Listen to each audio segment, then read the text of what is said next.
Clear wax year drop के हम uses की बात करते हैं। क्लियर वैक्स ईयर ड्रॉप्स का यूज किया जाता है कान में मैल को निकालने के लिए। अक्सर हमारे कानों में मैल हो जाती है जिसकी वजह से हमें कानों में बहुत ज्यादा इरिटेशन होने लगती है। कई बार मैल होने की वजह से हमें बहुत ज्यादा खुजली भी होने लगती है। मैल की वजह से कानों में इन्फेक्शन होने का चांसेस भी बढ़ जाता है और कई बार तो कानों में दर्द भी होने लगता है। तो कान को साफ करने के लिए क्लियर वैक्स ईयर ड्रॉप्स का यूज किया जाता है। तो सबसे पहले हम इसके सोल्ट के बारे में जानते हैं।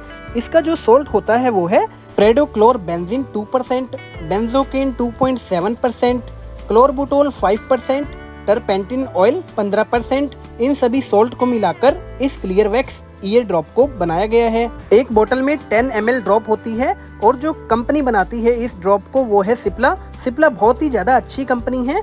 आप सभी ने इस कंपनी का नाम जरूर सुना होगा और इसका जो प्राइस होता है लगभग 80 रुपए के आसपास। ये ड्रॉप आपको किसी भी मेडिकल स्टोर पर बहुत ही आसानी से मिल जाएगी।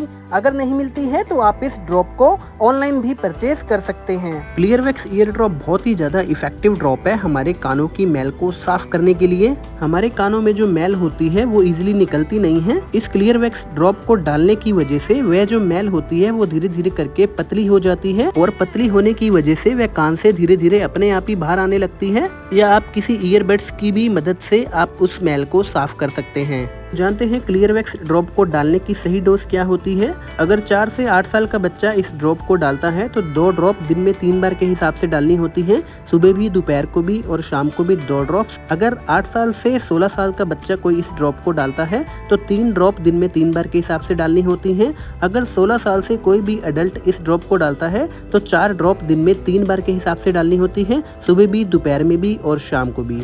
ध्यान रखना है जब भी आप इस ड्रॉप को ओपन करेंगे तो ओपन करने के बाद आप इस ड्रॉप को 30 दिन के अंदर यूज कर लें। आप इस ड्रॉप का यूज 5 से 10 दिन तक रेगुलर कर सकते हैं जब तक आपकी कान की मैल पूरी तरह से नहीं निकलती है। जब आपकी कान की मैल पूरी तरह से निकल जाती है, साफ हो जाती है, तो आप इस ड्रॉप को डालना बंद कर सकते हैं। तो फ्रेंड्स, किसी भी दवाई का यूज करने से पहले आप अपने डॉक्टर से कंसल्ट जरूर करें। बिना डॉक्टर के कंसल्ट के आप किसी भी दवा का यूज ऐसे ना करें। तो जानते हैं क्लियर वैक्स ड्रॉप को डालने से हमें क्या क्या साइड इफेक्ट भी देखने के लिए मिल सकते हैं। इस ड्रॉप को डालने से वैसे तो किसी भी तरह का साइड इफेक्ट देखने के लिए नहीं मिलेगा, फिर भी अगर आपको किसी भी तरह का साइड इफेक्ट देखने के लिए मिले या कानों में किसी भी तरह की इरिटेशन होने लगे या पेन होने लगे तो आप इस ड्रॉप को डालना छोड़ दें और अपने नियर बाय किसी भी डॉक्टर से कंसल्ट करें। तो ये थी एक छोटी सी जानकारी क्लियर वैक्स ईयर ड्रॉप के बारे में। वीडियो अच्छी लगी तो आप इस वीडियो को लाइक एंड शेयर जरूर करें। इस ड्रॉप से रिलेटेड अगर आपको कोई क्वेश्चन हो तो आप मुझे कमेंट बॉक्स में कमेंट भी कर सकते हैं।